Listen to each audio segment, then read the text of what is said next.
Всемирный день борьбы с диабетом был учрежден Международной диабетической федерацией совместно со Всемирной организацией здравоохранения в 1991 году в ответ на обеспокоенность возрастающей частотой случаев заболевания сахарным диабетом в мире. Он отмечается ежегодно 14 ноября. В этот день родился канадский врач и физиолог Фредерик Бантинг, который вместе с врачом Чарльзом Бестом сыграл решающую роль в открытии в 1922 году инсулина, лекарства, спасающего жизнь людям, больным диабетом. В этом выпуске программы «Еще не вечер» мы поговорим о ситуации с диабетом в Кыргызстане сегодня, что особенно актуально на фоне пандемии коронавирусной инфекции. У нас в гостях главный внештатный эндокринолог Минздрава Наталья Добрынина. Здравствуйте, Наталья Петровна. Добро пожаловать к нам в студию. Расскажите, пожалуйста, о видах диабета. Насколько я знаю, широко распространены диабеты первого и второго типа, и они наиболее опасные из всех диабетов. Ну да, если мы говорим про сахарный диабет, то, конечно, наиболее часто встречается диабет первого и второго типов, да, но есть и другие типы диабета. У нас Кыргызстан, как и во всем мире, сейчас настигает пандемия диабета. Ежегодно у нас фиксируется не менее 5-6 тысяч вновь заболевших пациентов с сахарным диабетом. В прошлом году их было более чем 66 тысяч больных диабетом. Да. Сейчас в настоящий момент их может быть как больше, так и примерно такое же количество, потому что с учетом того, что пандемия, да, у нас отмечается рост вновь заболевших пациентов, да, у многих пациентов есть осложнения от сахарного диабета на фоне перенесенной коронавирусной инфекции. Да.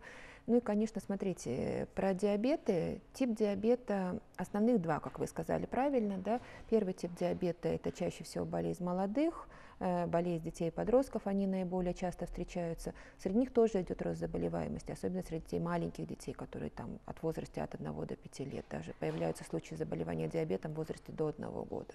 И, конечно, диабет второго типа, их встречается очень много, за счет них основная масса заболеваний и встречается, да, это 90-95%. В настоящее время более чем 64 тысячи больных у нас в Кыргызстане, это диабет второго типа. Угу. А чем отличаются диабеты первого и второго типа?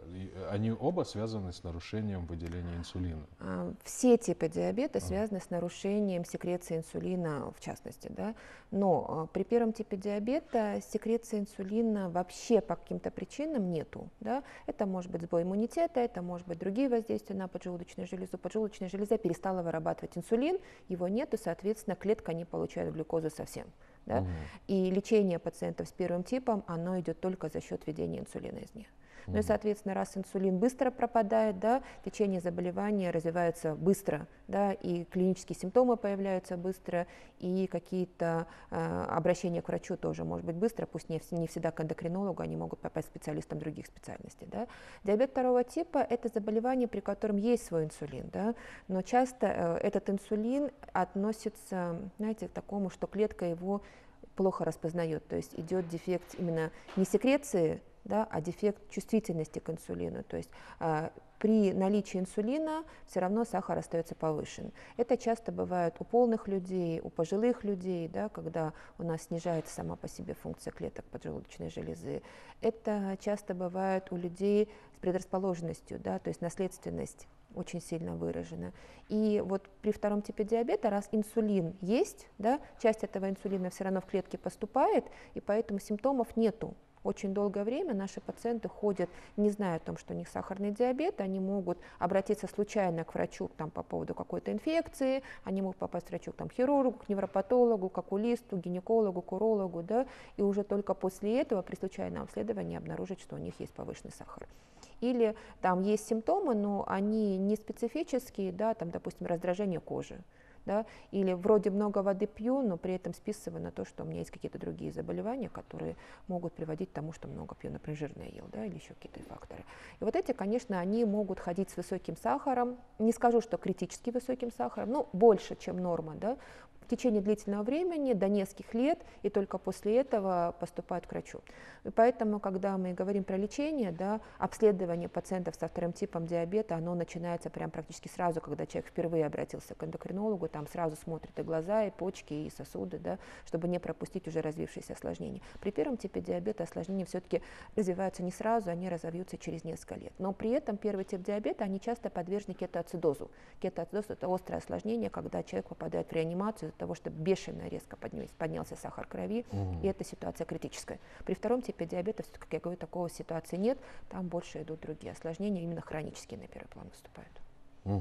Ну, говоря о диабете, вот вы тоже сказали несколько раз, это всегда повышение сахара в крови. Что при первом, что во втором типе повышается сахар.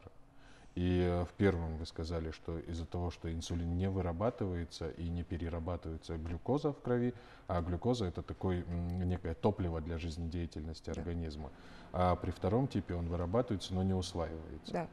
И нужно ли, ну там, среднестатистическому, например, жителю Кыргызстана периодически обследоваться на именно диабет, на первого или второго типа? Или при отсутствии симптомов этого делать не обязательно, или предрасположенности? Ну, для первого типа диабета профилактических мер мы как бы сказать не сможем, потому что нет гарантии, что инсулин есть или он закончился прямо сейчас. Да? Но при втором типе диабета есть так называемый фактор риска. То есть, смотрите, факторов риска несколько. И один из первых факторов риска – это возраст старше 40 лет. Вот, например, мне уже за 40, да, я уже должна ежегодно хотя бы один раз в год проверять сахар крови просто так, для того, чтобы убедиться, что у меня все в порядке. Второй фактор риска – это наследственность. То есть я еще раз говорила уже, да, что второй тип диабета до 90% случаев встречается в семьях, где уже есть диабет. То есть какая-то генетическая предрасположенность, причем по такому основному доминантному типу наследования она происходит. Да. Поэтому, опять-таки, если в семье есть 2-3 человека с диабетом, или даже хотя бы один человек с диабетом, при этом это люди полные, да, лучше проверять сахар крови один раз в год, начиная уже с подросткового времени. Другой момент, как часто. Да? Если все в порядке, если человек ведет здоровый образ жизни, да, то вполне возможно достаточно один раз в год, может быть раз там 2-3 года. Да, ну, начиная опять-таки с возраста 40 лет, или если это подросток полный, точный, может быть там с возраста 10-14 лет уже периодически надо сахар проверять. Если это женщина, которая родила ребенка с крупным весом, да, у нее тоже есть риск развития диабета. Она тоже хотя бы раз там, в 2-3 года должна проверять сахар крови как профилактику. Вообще в советское время раньше были очень хорошие методы, это профосмотр. Сейчас, к сожалению, профосмотр принимается не везде, да, но для человека, особенно если появились какие-то симптомы, проверить сахар крови нужно обязательно. А какой может быть самый первый симптом? Ну, одни из первых симптомов это, конечно, повышенная сухость во рту, жажда, частое мочеиспускание. Особенно если мочеиспускание в ночные часы, да, и при этом вы, допустим, на ночь сильно много воды не пили. Вот эти симптомы, ночное мочеиспускание, частое мочеиспускание, да, оно, конечно, один из факторов риска развития диабета. Ну и потом еще раз слабость, усталость, какие-то неспецифические факторы. Например, у детей может быть повышенный аппетит, да, повышенная жажда, но при этом они очень сильно худеют. Да? Здесь можно заподозрить много заболеваний, в том числе и риск развития диабета. А вот снижение веса это тоже является и у взрослых людей? Да, смотрите, снижение веса почему идет? Сахар – это основное питание для клетки. Да? Когда сахар поступает больше, чем должен, он откладывается про запас в виде жира. Да, тогда человек начинает потихонечку прибавлять вес. Это тоже один из факторов гиподинамии. Да? А вот когда сахар в клетку не поступает, клетка начинает тратить внутренний запас жира, да, и белка. И, соответственно, человек начинает худеть, потому что резерва внутреннего нет.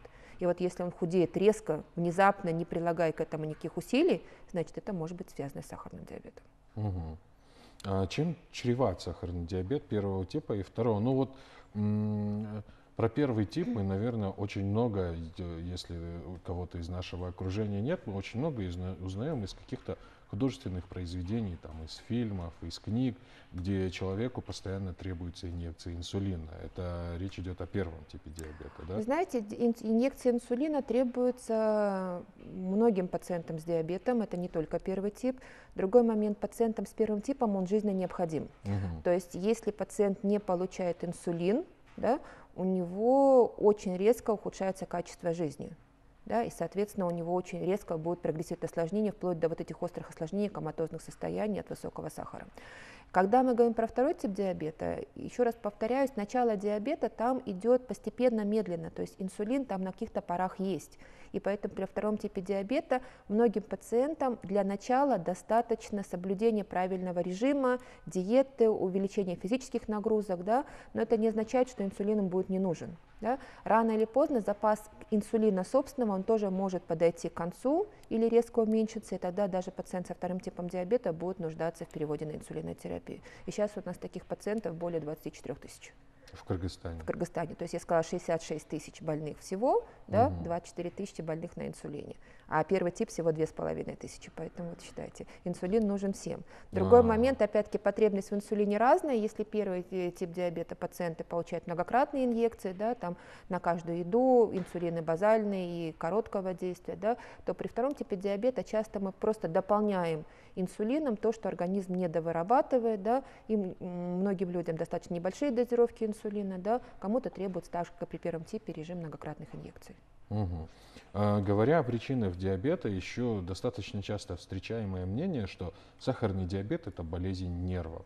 Ну, очень много болезней в нашей реальности связывают именно с нервами. Это такая, ну, наверное, уже не медицинская, а околомедицинская штука. Но тем не менее, связаны ли какие-то вот волнения, тревоги, которые очень часто стрессовые состояния на развитие сахарного диабета? Или это скорее причина, а не следствие? Трудно сказать, потому что стресс как таковой – это выброс гормонов, которые могут повышать сахар крови сами по себе. На выброс инсулина это особо не влияет. Да? Уже выброс инсулина пойдет следствие на организм, на выброс сахара. А если мы говорим, допустим, стресс тоже бывает разный. Стресс бывает психологический, стресс бывает адаптационный, да? Стресс бывает, допустим, на фоне какой-то инфекции. Вот если мы говорим про инфекции, да, то инфекция любая, она будет резко повышать сахар крови.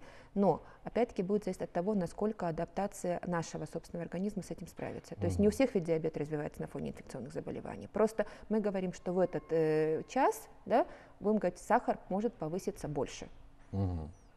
То есть все зависит от того, насколько поджелудочная железа предрасположена к тому, что у нее разовьется диабет, насколько у нее собственный запас вот этих бета-клеток сейчас в наличии в резерв есть.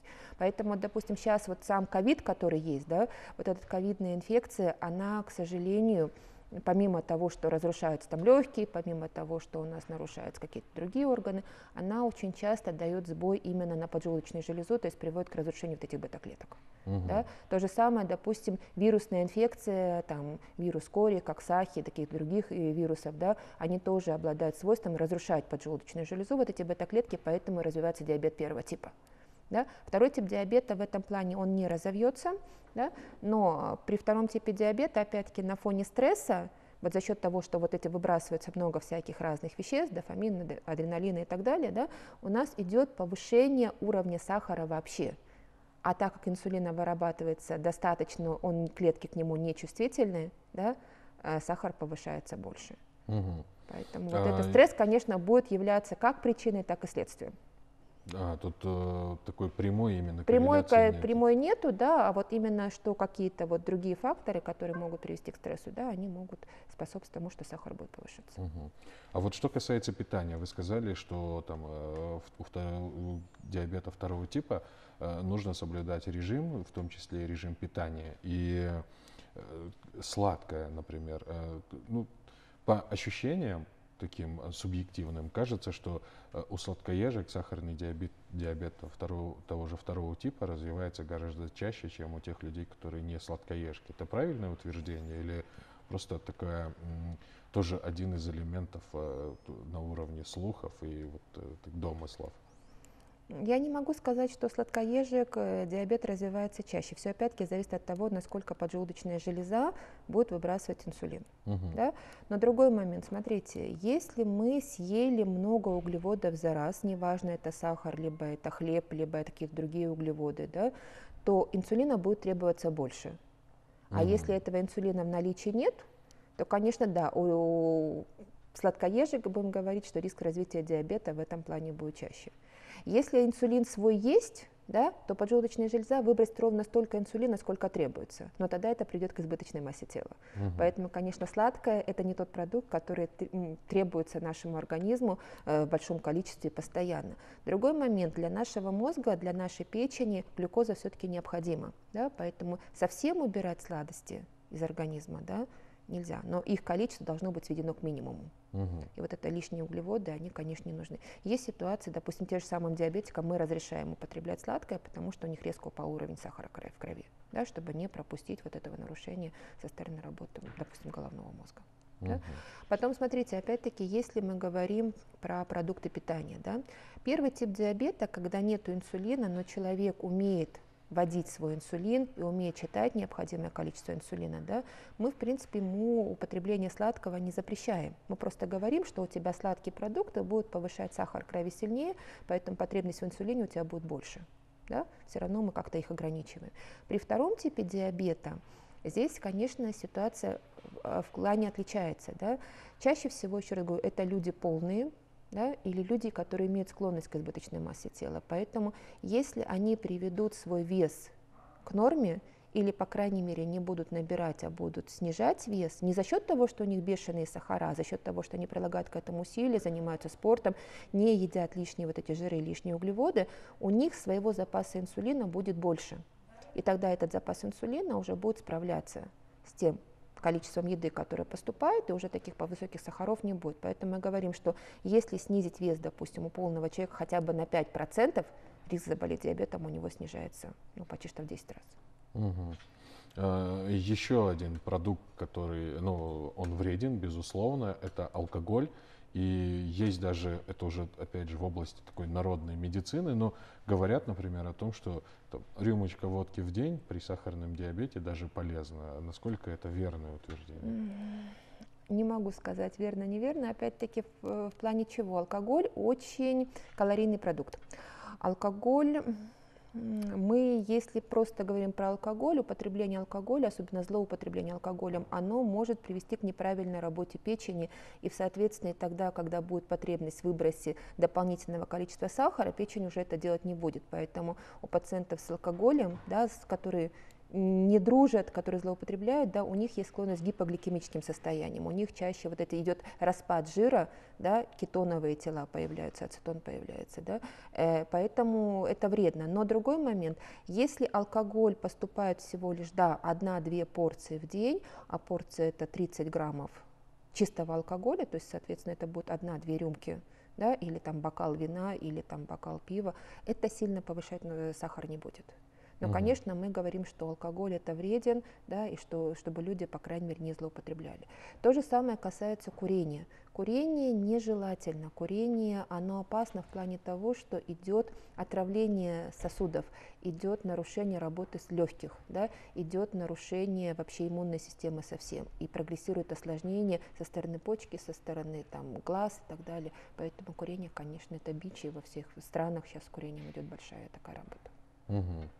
Говоря о последствиях сахарного диабета, вот вы сейчас только что упомянули о нарушении работы органов зрения, и еще это тоже, наверное, такая достаточно распространенная информация о том, что при сахарном диабете, особенно второго типа, не заживают раны, и очень часто от этого страдают ноги, и, если я не ошибаюсь, существует даже такой термин «походка диабетика».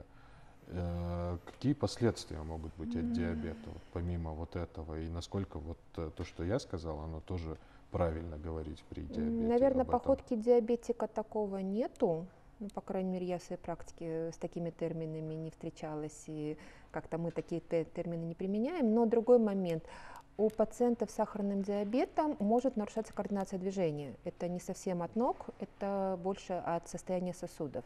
Также у пациентов с диабетом, да, на самом деле идет повреждение со стороны сосудов ног, повреждение нервов, да, которые у нас идут по всему организму. Поэтому у них при высоких сахарах есть риски развития нечувствительности, плохо заживающих ран и так далее. Да? И, конечно, вот эти раны, они снаружи могут быть очень маленькие, а внутри могут быть очень больших размеров и развиваться стремительно вплоть до прогрессирования и перехода во флегмону либо в гангрену.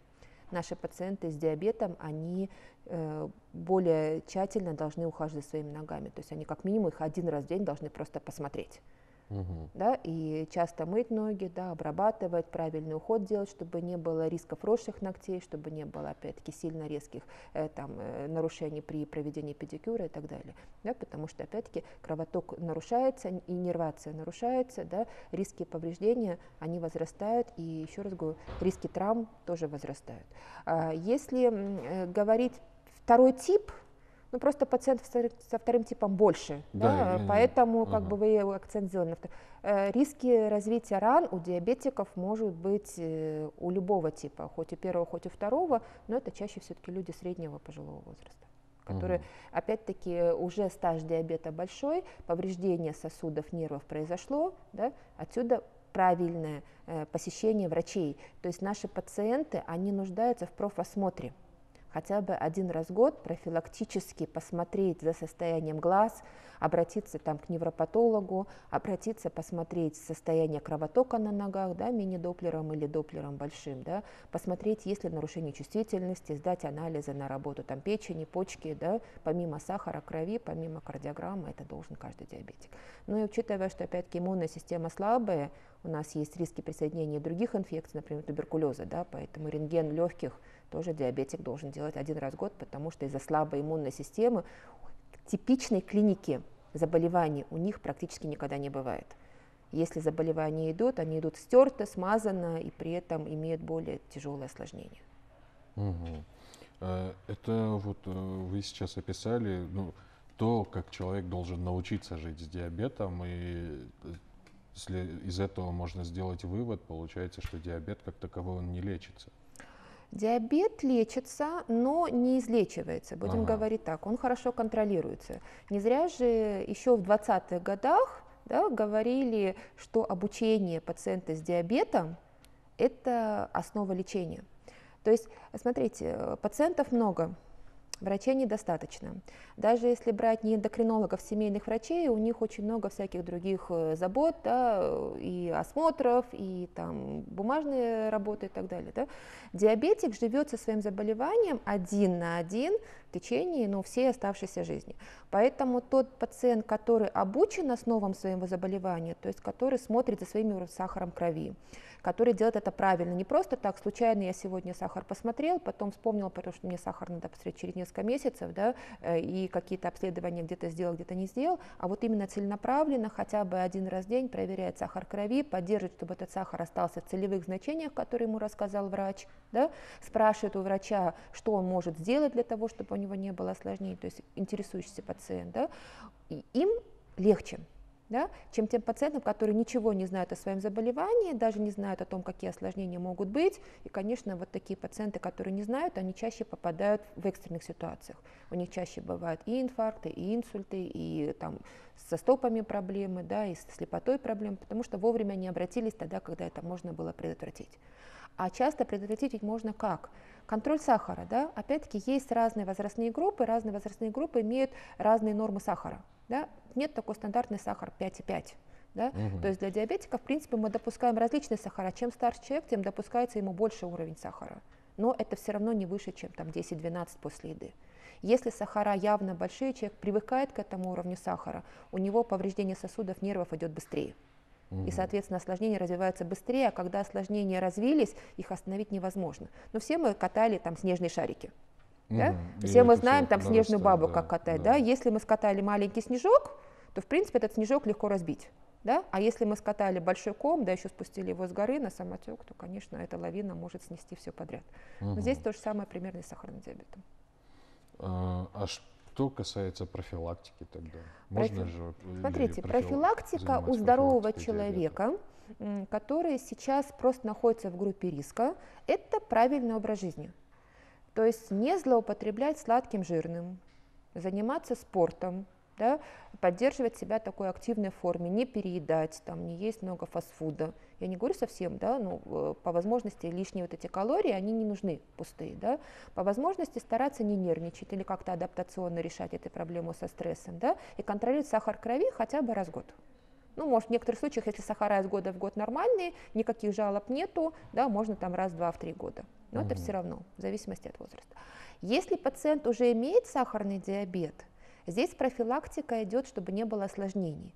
Поэтому ему проводить самоконтроль, и достаточно часто, да, кроме этого, плановое обследование у врача-эндокринолога, да, ну хотя бы там раз в несколько месяцев, не надо каждый раз к эндокринологу ходить, в некоторых случаях может решить семейный врач, да, это обязательно обучение, чтобы он мог решать какие-то моменты самостоятельно.